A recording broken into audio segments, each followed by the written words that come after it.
Kita sangat terganggu dengan beberapa waktu yang lalu ajaran dari Bapak Erastus Sabdono.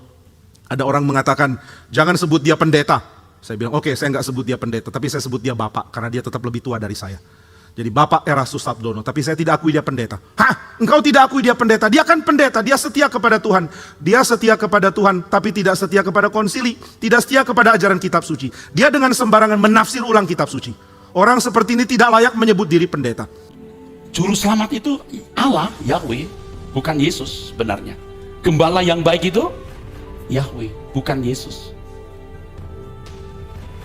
Terang itu Yahweh, tetapi Yahweh berdiam di dalam diri Yesus dan melaksanakan pekerjaan. Kitab suci menekankan posisi Paulus sebagai rasul yang tidak beda dengan rasul lain, bahkan mempunyai peran yang sangat besar di dalam penulisan kitab suci. Paulus adalah orang yang sangat dominan, pikiran dia adalah pikiran orang yang sangat luar biasa. Petrus adalah orang yang lebih senior dari Paulus. Tapi kalau saudara membaca surat Petrus, saudara akan sadar tema-tema Paulus yang pernah Paulus tekankan diulangi kembali oleh Petrus. Petrus tidak malu mengutip dari Paulus, meskipun kutipannya berupa alusi bukan kutipan langsung. Petrus tidak malu mengakui keberhutangan pada Paulus. Petrus tidak malu mengatakan bahwa untuk berita tentang akhir zaman, saudara kita Paulus sudah menulis di dalam Roh Kudus. Jadi dia mengakui bahwa Paulus adalah seorang yang sangat diberkati di dalam pemikiran, sehingga dia tidak malu untuk mengambil dan mengutip perkataan secara alusi dari Paulus. Kalau saudara tanya apa itu alusi?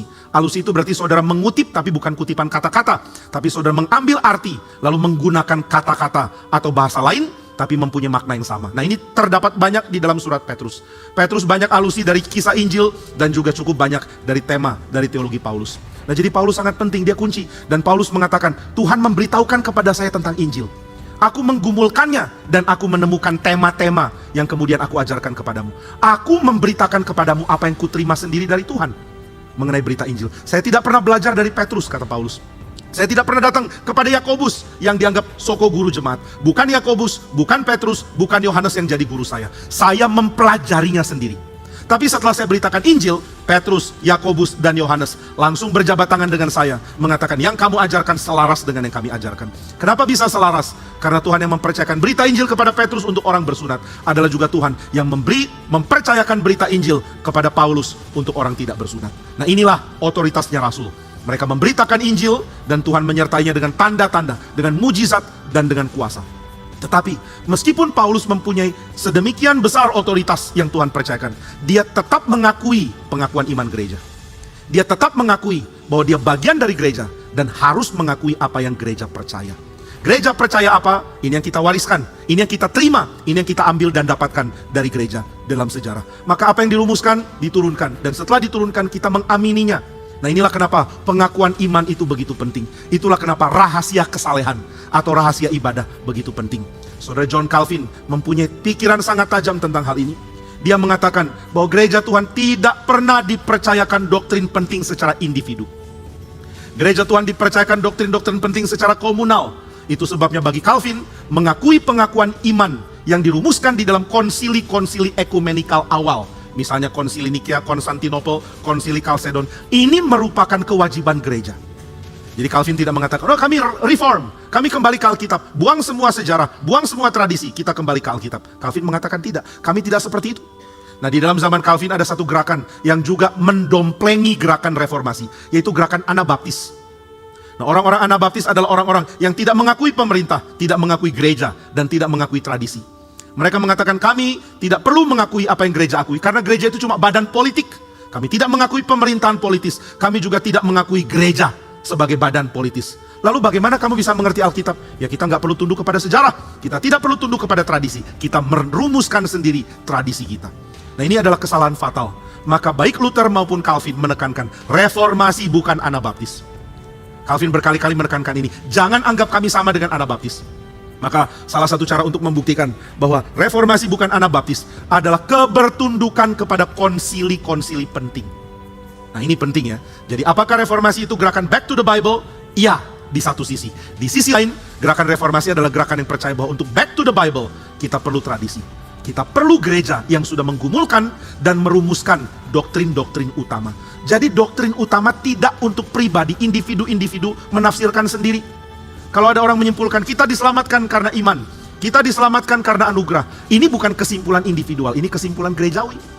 Kalau ada yang mengatakan Yesus itu Allah dan dia rela menjadi manusia, ini bukan kesimpulan individual, ini kesimpulan gerejawi. Kalau ada yang mengatakan Yesus satu zat dengan Bapa, dia tidak lebih rendah dari Bapa, dia satu secara usia atau secara substansi dengan Bapa. Ini bukan hasil kesimpulan individu, ini hasil kesimpulan gereja. Maka kita tolak saksi Yehova. Saksi Yehova tidak menganggap bahwa anak dan Bapa itu setara di dalam usia atau di dalam substance. Saya bilang usia itu bahasa Yunani ya, bukan usia umur. Oh, jadi Yesus umurnya sama dengan Bapa. Bukan itu. Usia artinya substance. Jadi Yesus adalah Allah. Ini pernyataan tegas dari gereja. Dan kita menolak semua ajaran yang menyatakan sebaliknya.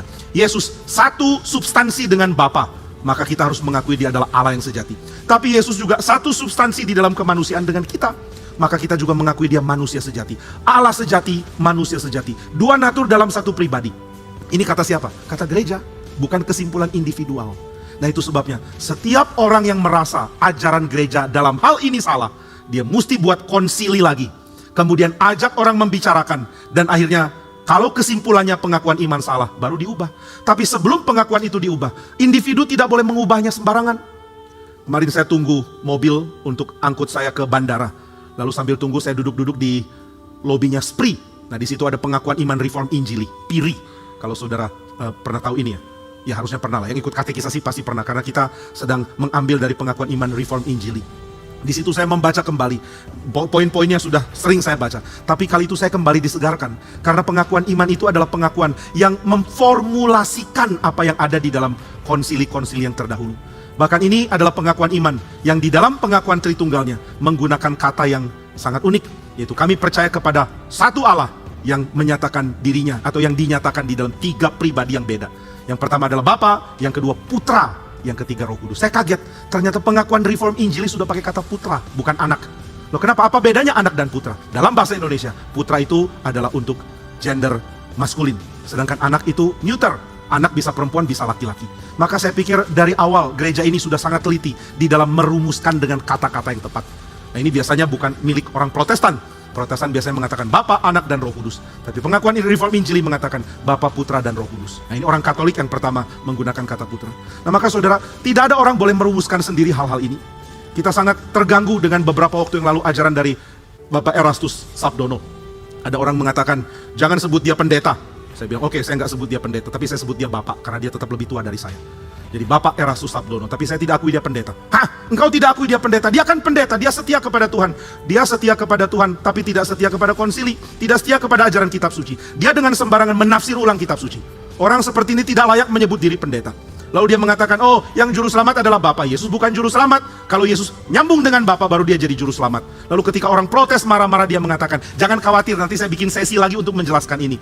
Loh, kamu sudah menjelaskan hal yang salah, kamu harusnya dihukum dalam hal ini.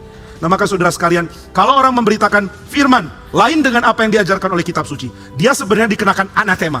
Ini jelas dinyatakan di dalam surat Galatia. Paulus mengatakan, siapa beritakan Kristus dengan cara yang berbeda dengan apa yang kami terima, yang kamu dengar dari kami, sekalipun dia malaikat, sekalipun dia salah satu dari kami mengaku rasul, anatema bagi dia, terkutuklah dia. Saya harap kita serius di dalam mempelajari hal ini. Kalau gereja begitu serius, kalau Alkitab begitu serius, kenapa kita begitu longgar? Kenapa kita biarkan pendeta sembarangan mengajar? Kenapa kita biarkan pengakuan iman dibuang, lalu individu demi individu menafsirkan Alkitab? Saya mengatakan tafsiranku, aku punya cara menafsirkan Alkitab yang beda dari gereja. Celakalah kamu, karena kamu tidak sedang menolong jemaat Tuhan, kamu sedang menyesatkan jemaat Tuhan. Maka kalau perkataan-perkataan seperti itu menunjukkan Yesus beda dengan Bapa, ini orang tidak berhak mengajar. Allah Tritunggal adalah yang dipegang melalui pengajaran kitab suci. Tapi sekarang banyak gereja mengakui kristomonisme, hanya tahu Kristus, nggak percaya Tritunggal. Bolehkah orang seperti ini mengajar? Nggak bisa. Orang seperti ini mesti turun dari mimbar, kecuali dia mengakui Tritunggal. Nah, ini harus jelas di dalam gereja. Maka saya harap siapapun yang berdiri di mimbar ini, waktu memimpin apapun, jangan menyesatkan jemaat dengan ajaran-ajaran yang tidak sesuai dengan konsili. Jika ini terus terjadi, saya mungkin harus seret orang itu turun. Nah, maka saudara, ini sangat serius. Tidak ada orang boleh mengubah konsili, kecuali dia kumpulkan lagi gereja dan membuktikan bersama-sama dengan orang dari gereja bahwa ajaran konsili itu salah. Adakah yang lakukan itu? Tidak. Kenapa tidak? Dari 325 381, 451 dari konsili-konsili yang ada, baik itu Kalsedon, Nikea maupun juga konsili sebelumnya, yaitu konsili-konsili pra-Nikea sampai akhirnya Nikea, Konstantinopel. Tidak ada kemungkinan orang merombak lagi karena konsep yang diberikan begitu ketat, begitu agung, begitu persis dengan ajaran kitab suci. Tapi gereja nggak mau belajar. Gereja terus maunya rumuskan sendiri. Lupakan sejarah, lupakan tradisi, lupakan pengakuan iman. Mari gali sendiri, mari cari tahu sendiri. Ini bentuk kesombongan gereja yang saya pikir mesti berhenti. Gereja mesti berani ambil posisi. Jika engkau tidak mengakui apa yang diakui bersama, jangan berbagian di dalam gereja Tuhan. Nah, ini sangat ketat ya. Nah, itu sebabnya Paulus berani menjadi teladan di sini. Dia mengatakan, agunglah rahasia ibadah kita, agunglah rahasia kesalehan kita, atau agunglah pengakuan iman yang kita percaya. Bolehkah Paulus mengatakan, saya rasul kok, saya bisa ubah apapun yang kamu sudah putuskan, saya berhak, saya bisa rubah, saya rasul? Tidak, Paulus tidak mengatakan demikian. Paulus mengatakan, kalau saya ubah ajaran saya, terkutuklah saya. Saya tunduk kepada kebenaran, saya bukan pemilik kebenaran.